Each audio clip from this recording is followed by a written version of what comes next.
അന്തരിച്ച ഹൃദയ ശസ്ത്രക്രിയാ വിദഗ്ധൻ ഡോക്ടർ എം എസ് വല്യത്താന്റെ സംസ്കാര ചടങ്ങ് പൂർത്തിയായി. കർണാടക ഉടുപ്പിയിലെ പൊതുശ്മശാനത്തിലായിരുന്നു സംസ്കാരം. അരുൺ പൂപ്പറമ്പ ബംഗളൂരുവിൽ നിന്നും കൂടുതൽ വിവരങ്ങളുമായി ചേരുന്നു. അരുൺ, എന്തൊക്കെയാണ് പുതിയ വിവരങ്ങൾ? വേണു ഇപ്പോൾ സൂചിപ്പിച്ചതുപോലെ തന്നെ എം എസ് വല്യത്താന്റെ സംസ്കാര ചടങ്ങുകൾ സമയം മുമ്പ് ഉടുപ്പി ബീഡനഗുഡയിലെ പൊതുശ്മശാനത്തിൽ സംസ്കാര ചടങ്ങുകൾ പൂർത്തിയായിട്ടുണ്ട്. ഇന്നലെ രാത്രി 9:15 അദ്ദേഹത്തിന്റെ അന്ത്യം.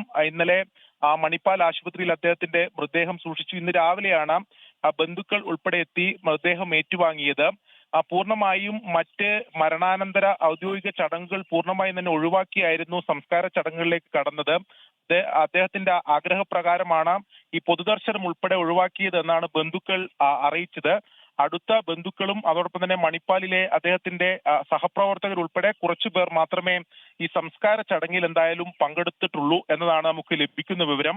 എന്തായാലും ഇന്ത്യൻ വൈദ്യരംഗത്തെ ഒരു അതികായകനെയാണ് നമുക്ക് നഷ്ടമായിട്ടുള്ളത്. വലിയ സംഭാവനകൾ ഇന്ത്യൻ മെഡിക്കൽ ചികിത്സാ രംഗത്ത്, അത് നൂതന സാങ്കേതിക വിദ്യയുടെ തലങ്ങൾ പരീക്ഷിച്ച് നമുക്ക് സംഭാവനകൾ നൽകിയിട്ടുള്ള വലിയ ഒരു അതികായകന്റെ വിടവാങ്ങലാണ് ഇപ്പോൾ ഉണ്ടായിട്ടുള്ളത്.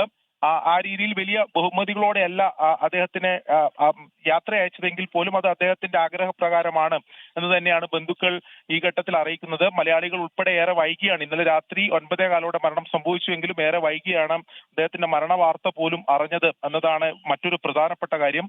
നമുക്കറിയാം, ഈ ഹൃദയ ശസ്ത്രക്രിയ വാൽവുകൾ ഉൾപ്പെടെ സാധാരണക്കാർക്ക് പ്രയോജനകരമാകുന്ന ഏറെ സംഭാവനകൾ ഈ ചികിത്സാ രംഗത്തെ ഈ സാങ്കേതിക വിദ്യകളുടെ സാധ്യതകൾ ഉപയോഗിച്ചുകൊണ്ട് അദ്ദേഹം നമ്മുടെ രാജ്യത്തിന് നൽകിയിട്ടുണ്ട്. അത്തരത്തിലേറെ സംഭാവനകൾ നൽകിയിട്ടുള്ള മെഡിക്കൽ രംഗത്തെ ഒരു പ്രഗത്ഭനാണ് നമുക്കിപ്പോൾ വിടവാങ്ങിയിട്ടുള്ളത്. എന്തായാലും സംസ്കാര ചടങ്ങുകൾ ഉൾപ്പെടെ പൂർണ്ണമായും ഇപ്പോൾ പൂർത്തീകരിച്ചിട്ടുണ്ട്.